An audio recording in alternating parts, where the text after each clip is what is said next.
ഋഷികേശിലെ 3-ാം ദിവസമായ ഇന്ന് ഞങ്ങൾ ഞങ്ങളുടെ ചാർധാം യാത്ര ഇവിടെ തുടങ്ങുകയാണ്. ചാർധാം യാത്രയ്ക്ക് പോകുന്ന തീർത്ഥാടകരാണ് ഈ ബൈക്കിൽ കൊടിയൊക്കെ വെച്ചിട്ട് പോകുന്ന കാണുന്നത്.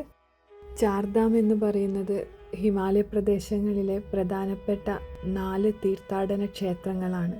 കേദാർനാഥ്, ബദ്രിനാഥ്, ഗംഗോത്രി, യമുനോത്രി. ഈ 4 ക്ഷേത്രങ്ങളിലേക്കുമുള്ള യാത്ര തുടങ്ങുന്നത് ഋഷികേശിൽ നിന്നാണ്. അതുകൊണ്ട് തന്നെ ചാർധാം യാത്രയുടെ ബേസ് ക്യാമ്പാണ് ഈ ഋഷികേശ്. മഞ്ഞുവീഴ്ച കാരണം വർഷത്തിൽ 6 മാസം മാത്രമേ ഈ 4 ക്ഷേത്രങ്ങളിലേക്കും പ്രവേശനമുള്ളൂ. ഈ 4 ക്ഷേത്രങ്ങളിലേക്കുമുള്ള യാത്ര എന്ന് പറയുന്നത് കുറച്ചൊരു റിസ്കി ആയിട്ടുള്ള യാത്രയാണ്. ഇതിൽ തന്നെ ഏറ്റവും കൂടുതൽ റിസ്കി ആയിട്ടുള്ള യാത്ര എന്ന് പറയുന്നത് കേദാർനാഥിലേക്കുള്ള യാത്രയാണ്. ഞങ്ങളിപ്പോൾ പോയിക്കൊണ്ടിരിക്കുന്നതും ഈ കേദാർനാഥിലേക്കാണ്. ഓൾറെഡി ബുക്ക് ചെയ്ത ബസ്സിൽ രാവിലെ 6 മണിക്ക് ഋഷികേശിൽ നിന്നും പുറപ്പെട്ട ഞങ്ങൾ രാത്രി 8:30 കഴിഞ്ഞതിന് ശേഷമാണ് അവിടെ എത്തിയത്.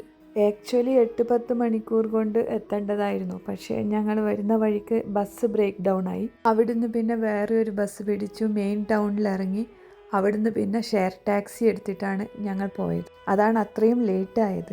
കേദാർനാഥിൻ്റെ ബേസ് ക്യാമ്പിനടുത്തുള്ള സോൻപ്രയാഗ് എന്ന് പറയുന്ന ചെറിയൊരു ടൗൺ ഉണ്ട്. അവിടെ വരെയാണ് ബസ് പോവുക.